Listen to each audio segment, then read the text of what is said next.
Yeah.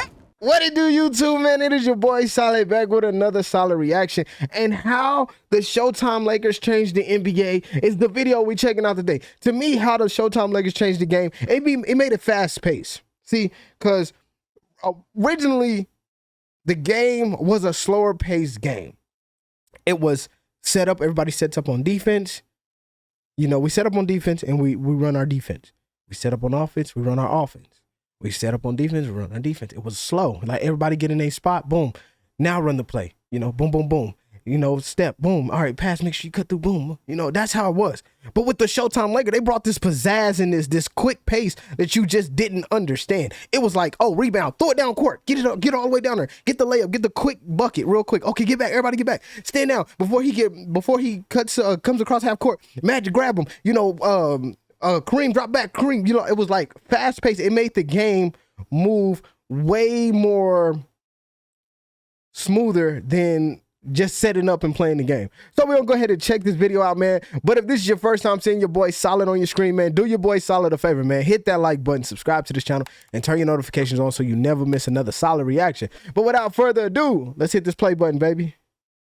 The Showtime Lakers are one of the most iconic and dominant basketball teams of all time, winning 5 NBA championships, dominating the league. In the 80s, the Showtime Lakers innovated new ways to make the league more fun and entertaining, such as bringing in cheerleaders, dancers, and establishing a celebrity following at their games. But most importantly, the Lakers developed a fast break offense, which gave Magic Johnson the ability to make jaw-dropping no-look passes and create an entertaining offense. But to understand the story of the Showtime Lakers, we need to go back to where it all began. The Showtime Lakers came during a time when the NBA was struggling and on the verge of irrelevancy, as the NBA had very poor attendance and TV ratings. Don't grow your hair out unless you're ready. The league in the 70s was in the dumps due to rampant drug abuse and a lack of diversity of good black and white players. Even though the Showtime Lakers didn't have a championship caliber team, they did have one piece of their Showtime dynasty already there.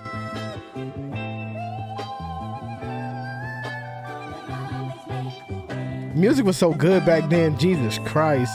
Sends it to Kareem. Sky hook up and good. Lakers win.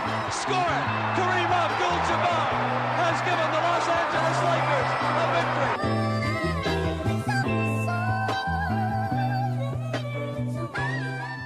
Arguably the greatest center of all time, Kareem Abdul-Jabbar. In 1975, Bucks center and 3-time league MVP Kareem Abdul-Jabbar decided to request a trade from the Milwaukee Bucks to the Los Angeles Lakers after Kareem had averaged 30 points per game, but the Bucks finished with a 38-44 record. To put it more simply, Kareem on the Bucks was equivalent to 2018 LeBron, putting up godlike stats, but unfortunately playing with pretty-ass teammates. Arriving in LA the same year, Kareem will continue to shit on the league as he averaged 27 points per game and won his 4th MVP award. But as Kareem racked up awards, the Lakers didn't. As over the next 4 years, the Lakers would struggle, as from 1975 to 1979, the Lakers only made a conference finals once. But it wasn't until in 1979 when former Lakers owner Jack Cook sold the Lakers to Jerry Buss, where in the 1997 NBA draft, they would draft the greatest point. Man, I love this man. I ain't even gonna lie. You can't go wrong with Jerry, man. I love Mr. Buss.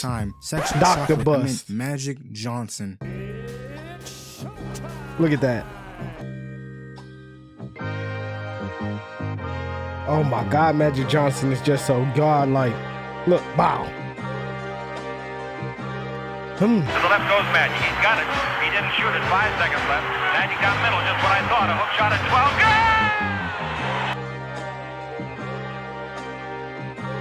Irving Magic Johnson is a 6'9" point guard from Lansing, Michigan, who played college ball at Michigan State for the Spartans, where he would average 17 points per game, and even go on to win the 1979 NCAA championship, which was watched by 40 million people. To put that in perspective, the most recent NBA Finals between the Celtics and the Warriors was watched by an average of 12.4 million people. With Magic Johnson as their new rookie starting point guard and Kareem Abdul-Jabbar as the league's leading scorer, the Lakers would finish the regular season with a record of 60 wins and 22 losses. Rookie Magic Johnson would average 18 points per game, and Kareem would average 24 points per game, leading the Lakers to the NBA Finals, where they would go up against the Philadelphia 76ers, led by the Doctor, Julius Irving. God dang.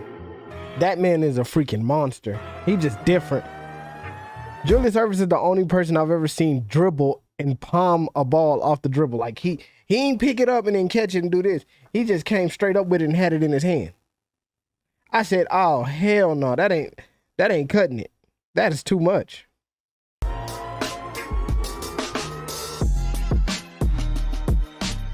Ooh, dang. He just statued that boy.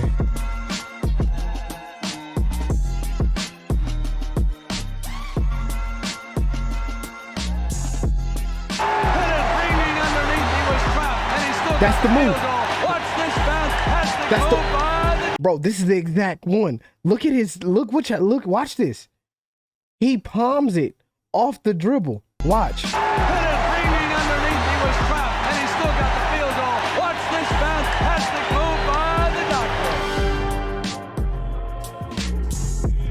That's crazy. Julius Irving is one of the greatest NBA players of all time. Throughout his career, he top would rack 10 up 30,000 for sure. points, become a 3-time ABA MVP, 2-time ABA champion, and an 11-time All-Star, averaging 28 points per game and being the best player in the ABA before they would later merge with the NBA. The crazy thing is, the reason why I feel like a lot of people don't really consider Julius Irving as one of the top 10 player is because he was during the ABA and he wasn't in the NBA really that much. You get what I'm saying?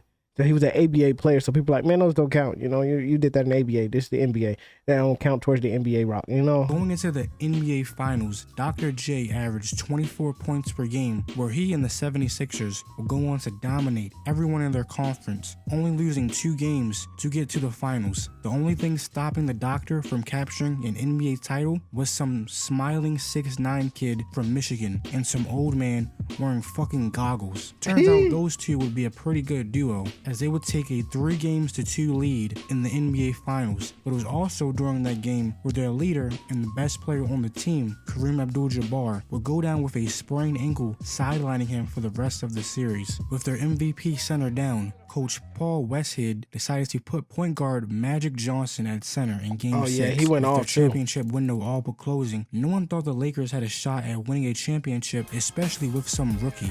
You have played every position this year, and it's been a remarkable season for you. Yes, it has. It's been a learning experience, but I enjoy challenges, and it's a challenge tonight to see what I can do. Bush gave us a little hoot. He sound drunk as hell. Gets to the baseline, 24 points for the rookie. That wasn't a brick, that was concrete. Great pass inside to Cooper with Magic Johnson looking left on the interception on the lazy pass. It is that rookie again. Magic dishes Wilkes this time. Unbelievable performance by Magic Johnson.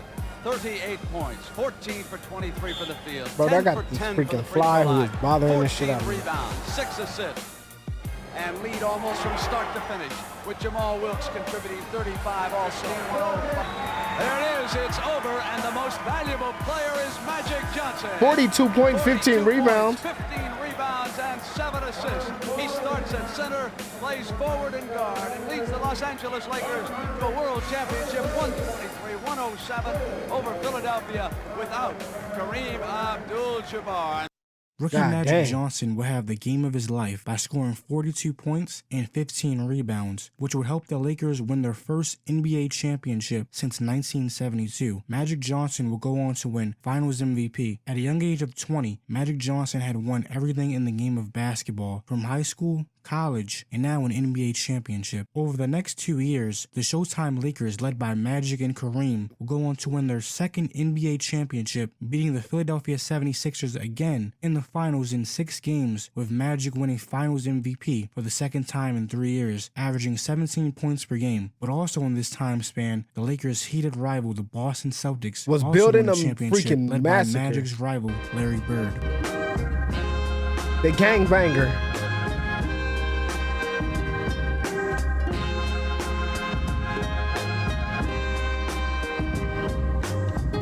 Oh, good spin.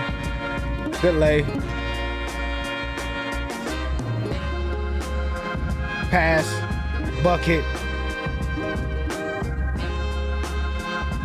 And then walk off. Walk off, Larry. Tell him. It's done. We're going home. But it wasn't until 1984 where the Lakers would meet their heated rival, the Boston Celtics. The Lakers and the Boston Celtics rivalry reached its climax in the early to late 80s, as the two biggest organizations were led by the two best players in the league at that time, having a heated rivalry ever since the early 60s, where Boston beat the shit out of LA every time in the finals, 7 times to be exact. But it seemed with Magic and Kareem, the Showtime Lakers would finally get over the hump. The Lakers and the Celtics would meet in the 1984 finals, where the heated rivalry of Larry Bird and Magic Johnson would be on display on the grandest stage in all of basketball. But this rivalry didn't start here. Remember when Magic Johnson won an NCAA championship? Yeah, that was all.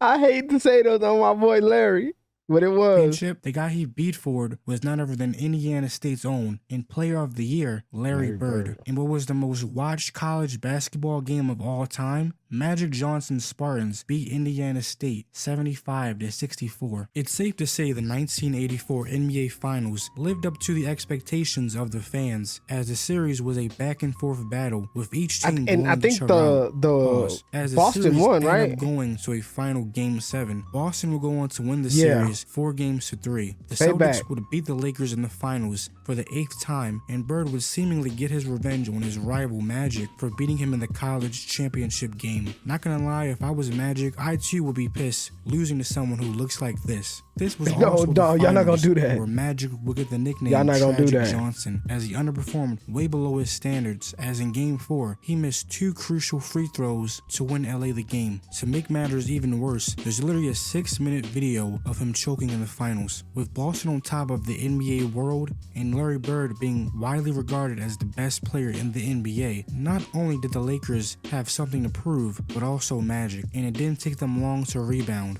Get it? Rebound? Because of basketball? Oh, bro, this guy stinks! The Lakers would go on to dominate the 1985 NBA season by finishing with a record of 62-20 with the help of veteran Kareem and breakout star James Worthy, as they had the best record in the West. But on the other side, back-to-back MVP Larry Bird was also doing the same with the Celtics, as they had finished 62-19, also at the top of their conference, with the help of all-star teammates Robert Parrish and Kevin McHale, as it seemed almost destined for these two great teams to match up in the finals again. They did, with both teams pretty much sweeping everyone in their path to get there. These finals were not as intense as the previous one, as Boston took Game 1, LA took Games 2 and 3, Boston took Game 4, and LA the took series at 2 games apiece. 5. LA took Game 5, while Game 6 went to the Lakers are winning it. 3 in 6 years. LA comes to Boston and wins the world title.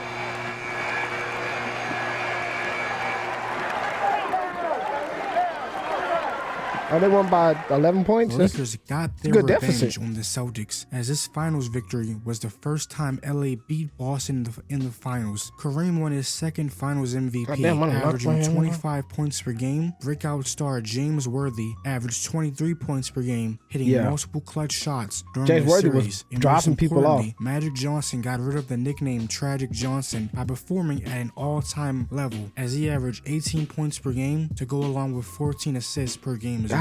This rivalry, without a doubt, saved and revitalized he averaged a double-double in the finals. Rivalry helped push each other to limits they didn't know they had. I think what also made this rivalry so great was how polar opposites Magic and Bird were, but also how similar they were. Both grew up in poverty and used their skills and love for the game of basketball to create a better life for them and their families. While Magic was black and outgoing, while Bird was white and quiet, both playing the game they love, fighting to be the face of the NBA. The Bird and Magic rivalry transcended off the court as well, as white people often found themselves rooting for the Celtics and black people found themselves rooting for the Lakers, as racial tensions were still high from the late 70s. The Showtime Lakers will go on to win 2 more championships to cap off one of the greatest dynasties in NBA history. The rivalry with the Celtics helped change the league's image from a drug-infested league with a boring, selfish style of play to a more team-oriented, entertaining league where 2 great rivals could coexist.